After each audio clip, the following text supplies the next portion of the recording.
हमारा ससुर के दू बेटी दोनों मजा चखल गही रे। अभी आप सुन रहे हैं जय माता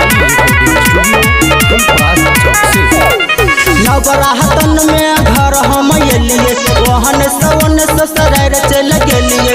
नवरातन में घर हम एलिए वहन सवन ससुरार चल गेलिए। सासु दुसहिया धरल गही रे। हमारा ससुर के दू बेटी हमारा ससुर के दोनों बेटी दोनों मेला घूमल रे।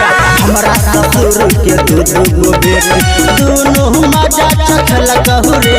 हमारा ससुर के दोनों बेटी नवरातन में घर हम एलिए वहन सवन ससुरार चल गेलिए।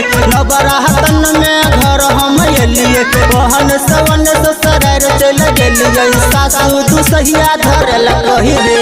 हमारा ससुर के दू बेटी हमारा ससुर के दोनों बेटी दोनों मेला घूमल गही रे। हमारा ससुर के दू बेटी दोनों मजा चखल गही रे। हमारा ससुर के दोनों बेटी हमारा ससुर के दोनों मजा चखल गही रे।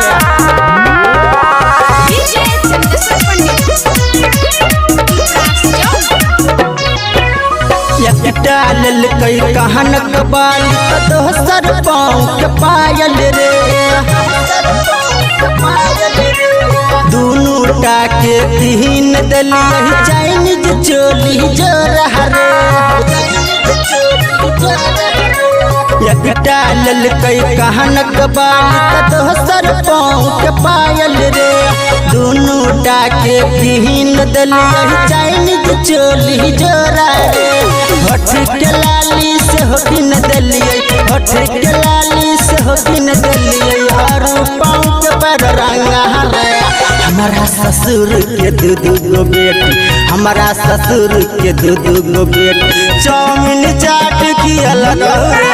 हमारा ससुर के दू बेटी दोनों मेला घूमल लगा रे।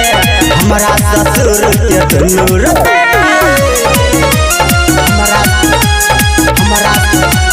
हमारा ससुर के दू बेटी दोनों मजा चखल गही रे।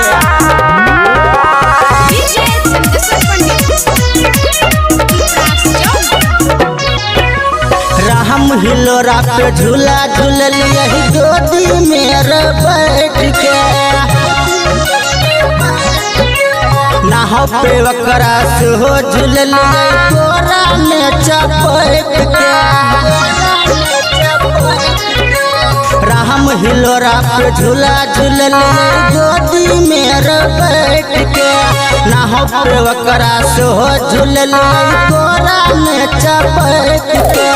विष्णु सवरिया से हो झूले विष्णु सवरिया से हो झूलल साली से अपना चपोट के।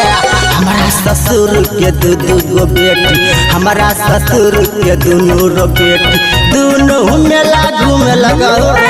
हमारा ससुर के दू बेटी दोनों मजा चखल रे।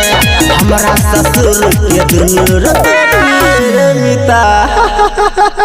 जय माँ काली रिकॉर्डिंग स्टूडियो फुलपरास चौक से 91 13 90 67 65।